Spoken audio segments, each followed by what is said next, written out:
हमारे प्रभु यीशु मसीह के अतुल्य नाम में आज के इस सभा में आपको स्वागत है। आज के इस संदेश का शीर्षक इस प्रकार से है, सुसमाचार की संकीर्णता, नैरोनेस ऑफ द गॉस्पेल। मार्ग क्यों सकरा है? क्या आपने कभी सुना है कि मसीहियों पर ऐसे आरोप लगाया जाता है, वो एक संकीर्ण मानसिकता रखते हैं और असहिष्णु होने की आरोप कई बार लगाया जाता है, इंटॉलरेंस। कभी कभी आपको लगता लगा होगा, हाँ इसमें कुछ तो सच्चाई है ना।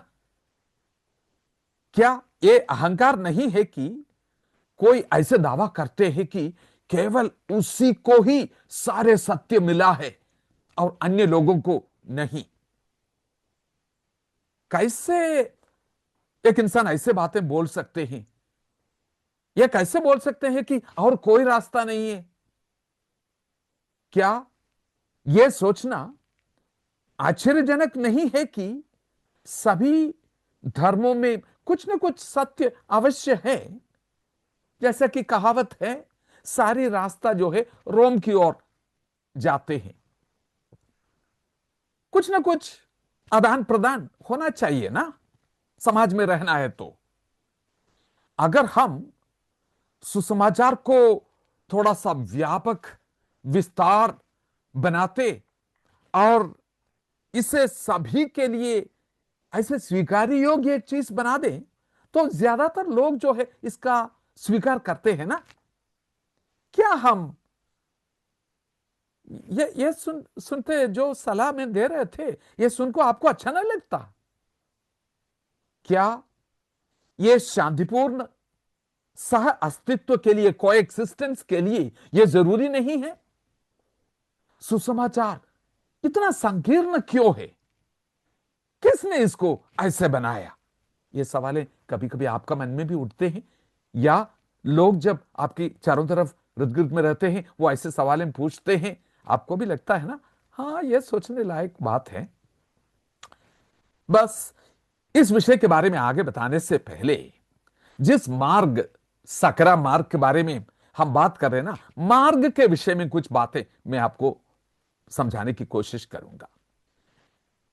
प्रभु यीशु मसीह के पीछे चलने वाले जो लोग हैं, जो प्रेरितों की पुस्तक में ज्यादातर जब हम उनको देखते हैं, प्रारंभिक कलीसिया है उसी में से लेके, उनको कई बार इस प्रकार से संबोधित किया है, मार्ग के लोग, मार्ग के लोग। प्रेरितों 9 का 2, ये इन पदों को आप देख सकते हैं, प्रेरितों की पुस्तक 9 अध्याय की 2 पद। पौलुस इस मार्ग के लोगों के खिलाफ धमकी दे रहे थे। मार्ग के लोग, 19 की 23, इस मार्ग के विषय में एफेसुस में हलचल हो रहे थे। प्रेरितों 22 की 4, पौलुस इस मार्ग के लोगों को सताया।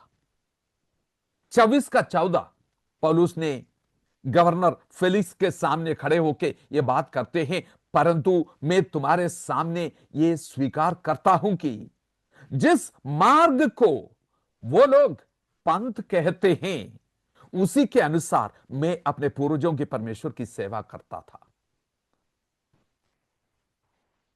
जो लोग बाकी लोगों से अलग होकर मसीह के मार्ग पर चल रहे थे, मसीह की शिक्षाओं को पालन कर रहे थे और मसीह के प्रति निष्ठा का दावा कर रहे थे, उन्हें मसीही या क्रिश्चियन कहा जाता था।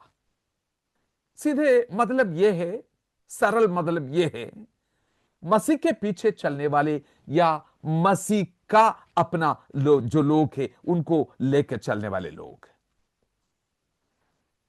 और जिस रास्ते पे वो चल रहे थे, बाकी आम लोग चलने वाले रास्ता जो है उसके बिल्कुल अलग ये लोग दिखाई देते हैं। मत्ती 7 अध्याय की 13 और 14 पद जब हम पढ़ते हैं, वहां पे एक संकरा द्वार भी दिखाई देते हैं, एक संकरा रास्ता भी दिखाई देते हैं, जो पहाड़ी उपदेश जो है उसी का आखिरी हिस्सा है।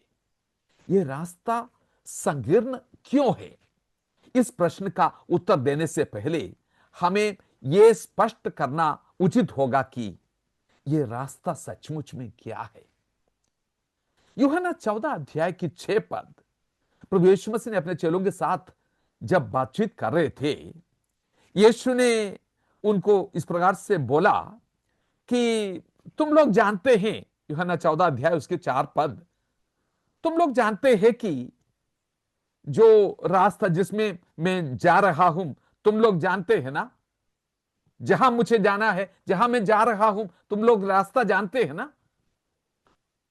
तोमा ने बोला, आप कहां जा रहे हैं हमें पता नहीं है, फिर रास्ता कैसे पता चलेगा? यीशु ने उसके प्रत्युत्तर में 6 पद में बोला, मार्ग मैं ही हूं।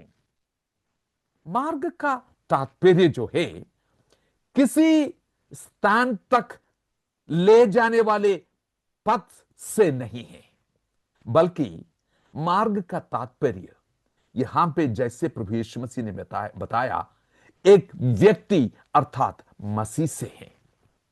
मार्ग यीशु है और गंतव्य स्थान जो है, ध्यान से सुनना, यह पिता का भवन नहीं है, पिता है गंतव्य स्थान।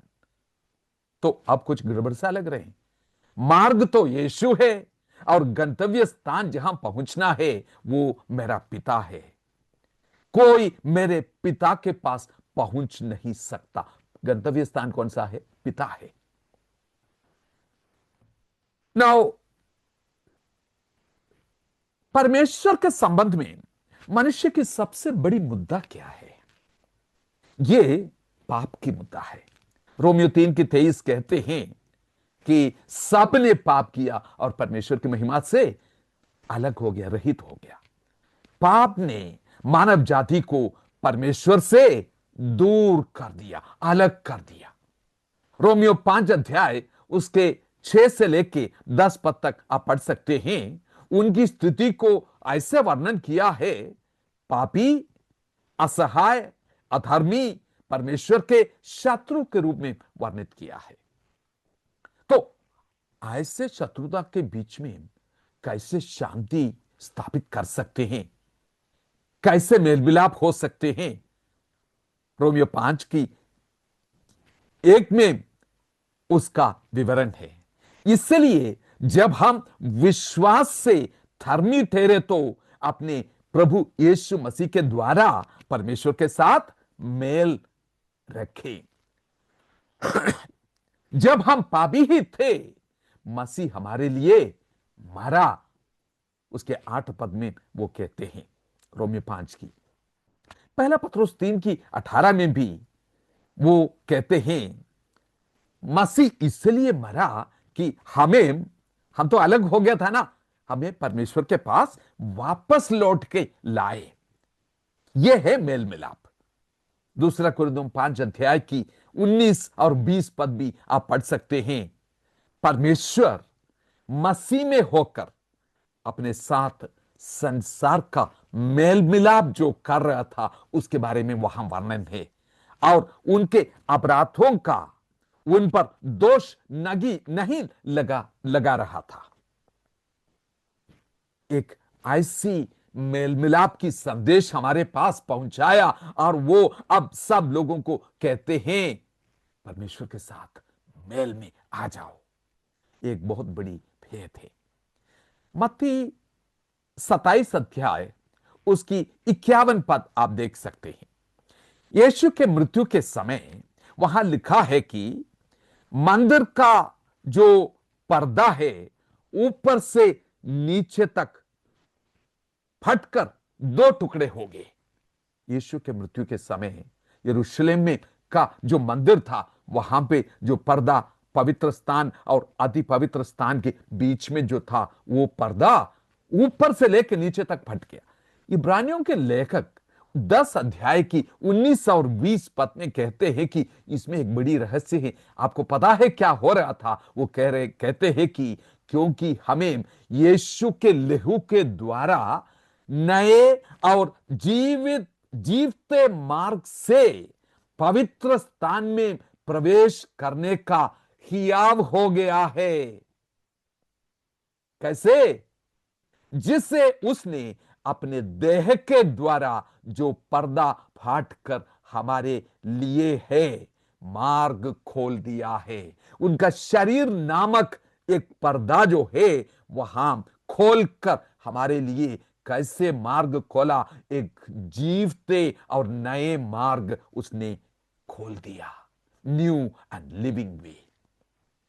तो परमेश्वर के पास पहुंचने के लिए ये एकमात्र रास्ता है जो अपनी शरीर को फाटकर वो क्रूस को दर्शाते हैं। क्रूस के द्वारा ये बड़ी कीमत चुका के ये रास्ता खोल दिया है। इसलिए ये रास्ते की अनोखेपन को पहचानना है। इसके बारे में टिप्पणी करने से पहले एक अनोखा रास्ता है। धर्मशास्त्र का तर्क मेरे प्रियो ये नहीं है कि कौन सा धर्म बेहतर है, इसके बारे में धर्मशास्त्र में वर्णन नहीं है।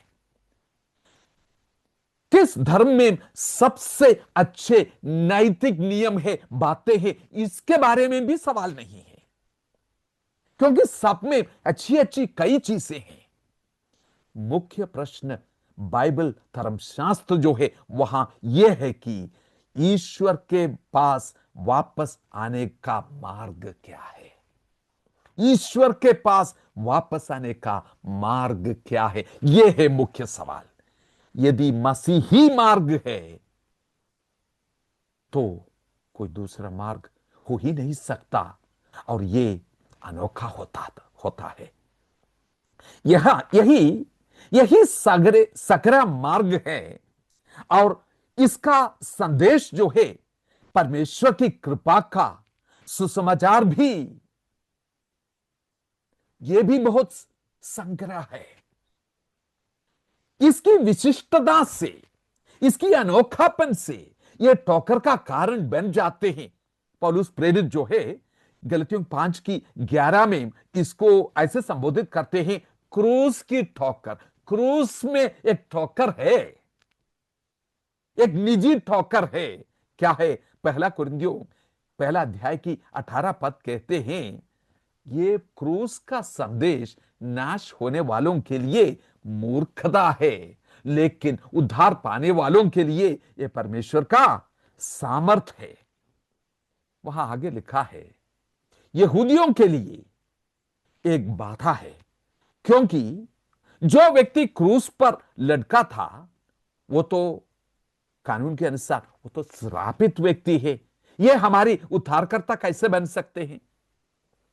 यूनानी जो बौद्धिक रीति से बातें समझने की कोशिश करते हैं, उनके लिए यह मानवीय बुद्धि के लिए कोई मतलब नहीं रखता।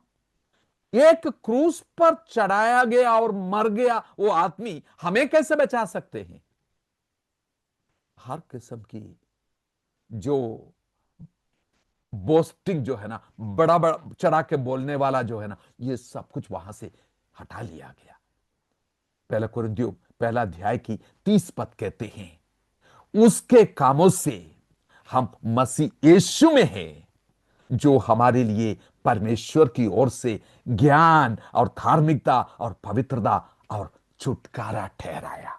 उसके काम से हम मसीह में हैं, अपने इरादे से नहीं, उसकी काम से।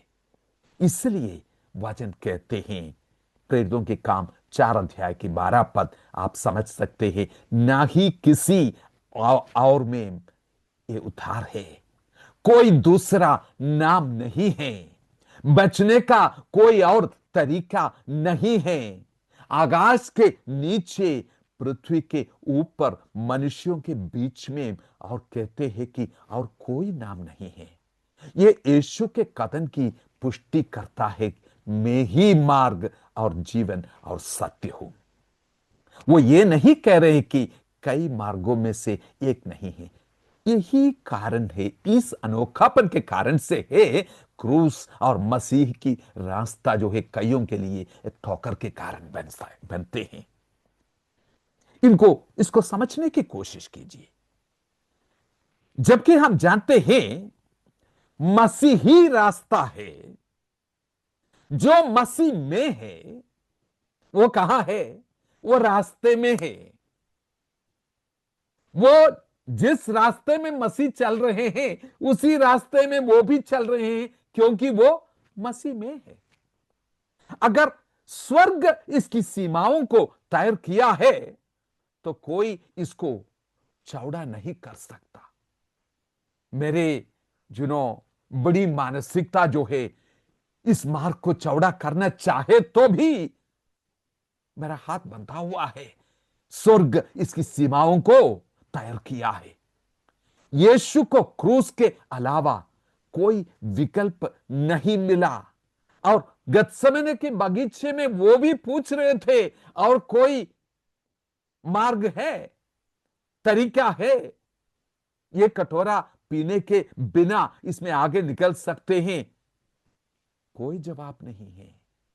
पिता की इच्छा के आगे समर्पण करके क्रूस उठाने की अलावा और कोई रास्ता यीशु के सामने नहीं था।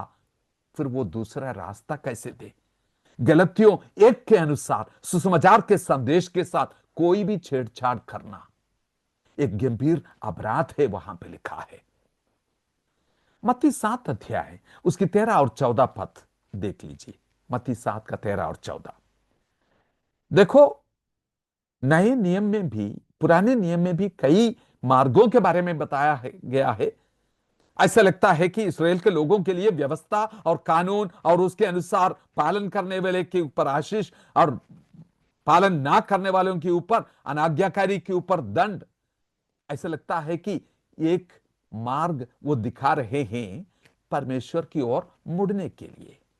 लेकिन वो ये नहीं दावा किया कि इसी से पिता के पास मैं तुम्हें ले जाऊंगा। वो दावा नहीं है उस मार्ग में। उसके बाद फिर मसीह की रास्ता आया, जिसने बताया मार्ग में ही हूं, तलाश न करो, मार्ग में ही हूं। क्यों? इस रास्ते में प्रवेश करने वाला, इस मार्ग में, इस फाटक में प्रवेश करने वाला बहुत कम है, और इस रास्ते पर चलने वाले भी बहुत कम है। प्रभु यीशु मसीह ने पहाड़ी उपदेश में एक चौड़ा मार्ग और संकरे मार्ग के बारे में वो वर्णन करते हैं। ये दोनों मार्ग जो है एक दूसरे के साथ साथ साइड बाय साइड नहीं है। अगर आसपास होता तो ढूंढने में आसान होता, लेकिन यहां पे लिखा है कि ये कई एक मोड़ पर आके ये रास्ता पकड़ने की चुनाव आपको लेना पड़ेगा, और बहुत कम लोग इसको पाते हैं। और देखने के बाद भी, सामने दिखने के बाद भी बहुत कम लोग उसमें प्रवेश करते हैं। द्वार या दरवाजा जो है वो ऐसी चीज है कि जब दरवाजा खुल जाते हैं उसके माध्यम से हम जाते हैं, और उसकी दरवाजे की दूसरी तरफ हमें ले जाता है। और वहां पे क्या है? मार्ग जो है वहीं से लेके आगे चलते हैं जब तक अपने गंतव्य स्थान पर पहुंचे, वो है परमेश्वर या पिता के पास पहुंचे। यीशु जो द्वार है वही जीवन भर के लिए रास्ता बन जाते हैं। क्रूस की काम के द्वारा उस खुला फाटक से हम प्रवेश करते हैं। जीवन भर उसी के संग चलना जो है हमारे रास्ता बन जाते हैं। यही है मसीही जीवन। यीशु को उद्धारकर्ता के रूप में स्वीकार करने से हम फाटक में प्रवेश किया है, जो सगरे मार्ग में ले चलता है। फाटक और मार्ग ये दोनों को मिलकर समझिए। आत्मा में जो जीवन, उस चीज को ये दर्शाते हैं। ये फाटक में प्रवेश करके मार्ग में चलना, द्वार और मार्ग को अलग नहीं कर सकता। कोई ये नहीं कह सकते कि हां, फाटक से मैं प्रवेश कर दिया, बस अभी रास्ता तो देखूंगा। ना ना, फाटक और रास्ता जो है बिल्कुल जुड़े हुए हैं। इसलिए पहाड़ी उपदेश में जीवन की वास्तविकता को स्पष्ट बताते हैं। दो किस्म के लोग हैं, वो कहते हैं, जो परमेश्वर से आशीषित लोग हैं और जो जिसको वो आशीष ना मिला है, ऐसे भी लोग हैं। परमेश्वर के दास लेट डॉक्टर जॉन स्टॉट जो है, इस प्रकार से इस पहाड़ी उपदेश के बारे में बात करते हुए वो कहते हैं, बहुत सुंदर रूप से उन्होंने ये बताया है। ध्यान से सुनिए, मैं उसको उद्धृत कर रहा हूं। यीशु के अनुसार केवल दो रास्ते हैं, कठिन और आसान। कोई बीच का रास्ता नहीं है। दो द्वारों से प्रवेश किया जाता है, चौड़ा और संकीर्ण। कोई अन्य द्वार नहीं है। दो किस्म के भीड़ के द्वारा यह रौंदा जाता है, दोनों रास्ता जो है, बड़ा और छोटा भीड़। कोई बीच वाला समूह, न्यूट्रल समूह नहीं है। दो गंतव्यों पर वो समाप्त होता है, विनाश और जीवन। कोई तीसरा विकल्प नहीं है। बहुत सुंदर रूप से उन्होंने बताया है, दोबारा वो सुन लीजिए। चौड़े रास्ते पर चलने के लिए किसी विकल्प की आवश्यकता नहीं है। चौड़े रास्ते पर आपको चलना है तो ज्यादा सोच विचार करने की जरूरत नहीं है, बस चलते रहो, भीड़ में शामिल हो जाओ, प्रवाह के साथ चलते रहो। यदि आपने, ध्यान से सुनिए मेरी बात, यदि आपने जानबूझकर मसीह का अनुसरण करने और अपने जीवन को उसके प्रभुत्व में समर्पित करने का चुनाव आपने नहीं किया है, तो सबसे अधिक संभावना यह है कि आप चौड़े मार्ग पर चल रहे हैं। डर लग रहे हैं? सच्चाई यह है, ये संकरा मार्ग जो है, इसको ढूंढना पड़ेगा और उसको पाना है, और उसकी अंदर प्रवेश करना जानबूझ के यह निर्णय लेने से है, मसीह के पास आके अपने जीवन को समर्पण करने से है। कोई सोच सकता है कि मसीह का अनुसरण करते हुए संकीर्ण मार्ग से गुजारा, यह तो बहुत कठिन है। यही कारण है ना, कौन चलेगा ऐसे रास्ते में? मेरे प्रियो, सच्चाई इसके विपरीत है। यहां हम सांसारिकता की मजबूत जो पकड़ और भौतिकवाद की तेज धारे से मुक्त हो जाते हैं। हालांकि यह एक ऐसे मार्ग है जिस पर कम लोग चलते हैं, लेकिन यह जीवन का मार्ग है मेरे प्रियो, जो धोखे और विनाश से दूर है।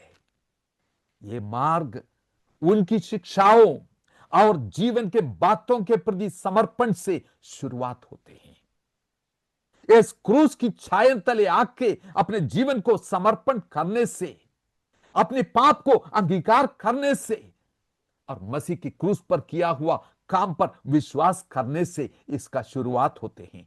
अगर हम परमेश्वर के वचन को अपनी नींव बनाते हैं और अपने जीवन को इस ठोस चट्टान पर बनाते हैं, तो हम सुरक्षित हैं। पाखंडी लोग दोहरा जीवन जीते हैं, ईश्वर की बातों के लिए पवित्र चिंता का प्रदर्शन करते हुए एक तरफ ऐसे करते हैं, लेकिन मानवीय प्रशंसा के पीछे वो भागते हुए दिखाई देते हैं। उनके पास उत्साह की धार्मिक भाषा है, प्रभु प्रभु प्रभु करके वो बोलते हैं, लेकिन परमेश्वर से उसका संबंध नहीं है। प्रभु के वचन के अनुसार वो चलते नहीं है। संकरा मार्ग की विशेषता क्या है? यह पवित्रता की मार्ग है। इस मार्ग पर केवल स्वर्ग की मुद्रा, राज्य के मूल्य स्वीकार योग्य है। यहां पे यह सफलता से सीढ़ियां चढ़ के ऊपर पहुंचने वाली बात नहीं है। ये एक समझौता रहित जीवन जीने का आह्वान है। ये राजविधि है मेरे प्रियो, जिसमें कोई मूर्ख नहीं चल सकते हैं। जो लोग संसार और उसकी वासनाओं के से प्रेम करते हैं, जो लोग अपने जीवन से प्रेम करते हैं, वे इस मार्ग पर नहीं चल सकते। यहां खोकर लाभ प्राप्त करने की सिद्धांत है। राज्य के नियम इसी मार्ग पर चलते हैं। यहां सबसे महान व्यक्ति सबका सेवक बन जाते हैं। बाइबल जो परमेश्वर का वचन है, यहां की संविधान है। पिलग्रिम्स प्रोग्रेस नामक परदेशी मोक्ष यात्रा नामक एक किताब है, जॉन बेनियन के द्वारा लिखा गया है। उसमें इस प्रकार से कहते हैं, रास्ते के बिल्कुल बीच में से अगर तुम चलेगा तो कोई हानि तुम्हें ना पहुंचेगा। जो इस रास्ते पे चलते हैं, जो अनंत नगर है, उसकी ओर अपनी आंखें लगा के चलना है। मसीह यीशु पर अपनी नजर रख के चलना है। ऐसे रास्ते पे चलने वाले कभी ठोकर नहीं खाते हैं। इस रास्ते से मुड़कर जाना कभी सोचे मत। उस पुस्तक जो उसका मैं बता रहे थे, परदेशी मोक्ष यात्रा, जो मसीही मुसाफिर के बारे में है, वहां पे लास्ट में ऐसे एक कथन है, तब मैंने देखा स्वर्ग के द्वार के सामने से भी नरक का एक रास्ता जाता है। मेरे प्रियो, कितनी सावधानी से हमें चलना चाहिए आखिर तक। पीछे मुड़ के जाने के लिए कई बार परीक्षा आ सकते हैं, लेकिन मुड़ के जाना और खतरनाक है।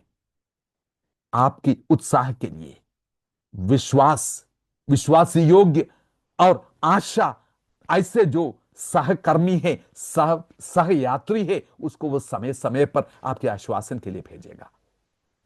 जब आप पर संकीर्ण सोच रखने का आरोप लगाया जाता है, आनंदित करें मेरे प्रियो। दुनिया आपसे नफरत करेगी, क्योंकि आपने यह रास्ता चुना है, और इसलिए भी क्योंकि आप दावा करते हैं कि यही एकमात्र रास्ता है, इसलिए नफरत करते हैं। रास्ते की संकीर्णता की खूबसूरती को ना खोए। जिसकी दिल की धड़कन है, कोई भी नाश ना हो, कोई भी नाश ना हो, उनकी बाहों में किसी को भी गले लगाने की के लिए यह रास्ता खुली है।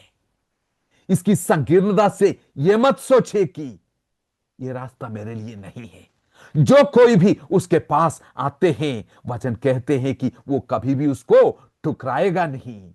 वो मुफ्त में देते हैं। जो भी प्यासे हैं, आओ और जीवन की नदी का पानी पिए। कहते हैं कि पैसा नहीं है तो भी आ जाओ, क्योंकि किसी ने कीमत कर चुकी है, उदारता से लेके पी लो। आप उनसे प्रेम करके, जो आपसे घृणा करते हैं, उनसे भलाई करके, जो आपसे बुरा व्यवहार करते हैं, उनके लिए प्रार्थना करके, जो आपको सताते हैं, उन्हें आशीर्वाद देकर जो आपको श्राप देते हैं, तब पक्का है कि आप इस रास्ते पर चल रहे हैं। नम्रता और सौम्यता इस मार्ग पर चलने वाले तीर्थ यात्री जो है, उनकी पहचान है। अहंकार के लिए उसका कोई स्पर्श इस रास्ते में नहीं है। सच्ची आजादी इसी संकीर्णता के दायरे में है मेरे प्रियो। इस मार्ग पर चलने वालों को ही भरपूर खुशी मिलती है। क्या आपको नहीं लगता है कि यही संकीर्णता आपके लिए फायदेमंद है? दुनिया की अंधेरे में, बड़े रास्ते में टटोलने के बजाय, जहां कई विकल्प नहीं है, फिर भी कोई गारंटी नहीं है, उसमें खोने के बजाय यह संकरा रास्ता आपकी आशीष की कारण है मेरे प्रियो। प्रिय मसीही मुसाफिर, अपने थके हुए रास्ते में क्या आप पीछे से ये शब्द सुन सकते हैं? यही रास्ता है, इसी पर चलो। क्या आप खुश नहीं है कि आप सग्र रास्ते पर है? जिसने कहा मैं ही रास्ता हूं, वो आपको कभी नहीं छोड़ेगा। आपकी शुभ यात्रा की मैं कामना करता हूं। रास्ता ना बदले, सग्र रास्ते पर चलते रहिए। प्रेमी पिताजी, हम धन्यवाद करते हैं। कई बार हम असमंजस में पड़ जाते हैं जब लोग हमें सवाल पूछते हैं, तुम लोग इस रास्ते को इतना संग्रह क्यों बनाया? हम ये इस बात को ध्यान रखने पाए, इसकी सीमाएं स्वर्ग तय किया है। हम इस रास्ते को चौड़ा नहीं बना सकते हैं। यह संग्रह है, यही हमारी सौभाग्यता है। प्यारे परमेश्वर, जो इस मार्ग पर चल रहे हैं, कई तकलीफ मुसीबत उठा के भी चलते हैं, लेकिन आपकी उपस्थिति का एहसास करते हैं, आशीष उनके जीवन के ऊपर है। प्रभु जी, पिता और पुत्र और पवित्र आत्मा के नाम से मैंने आशीष देता हूं। बड़ी उत्साह दे परमेश्वर, इस रास्ते के आगे आगे आप हमारे संग, हमारे आगे आप कदम रख के चले गया है। आपके पद चिन्ह पर हम चलेंगे और अंत में आपको हम सम्मुख आमने सामने देखेंगे। इस आशा के साथ हम आगे बढ़ रहे हैं। एक एक को मदद करें। सारे आदर और महिमा हम जीवते परमेश्वर को देते हैं, और ये सब कुछ हम मांगते हैं हमारे उद्धारकर्ता और जीवित परमेश्वर प्रभु यीशु मसीह के नाम से। सुनव दया से ग्रहण कीजिए। आमीन, आमीन। God bless you. आशा है कि इस संदेश को द्वारा परमेश्वर आपको आशीष दे। God bless you.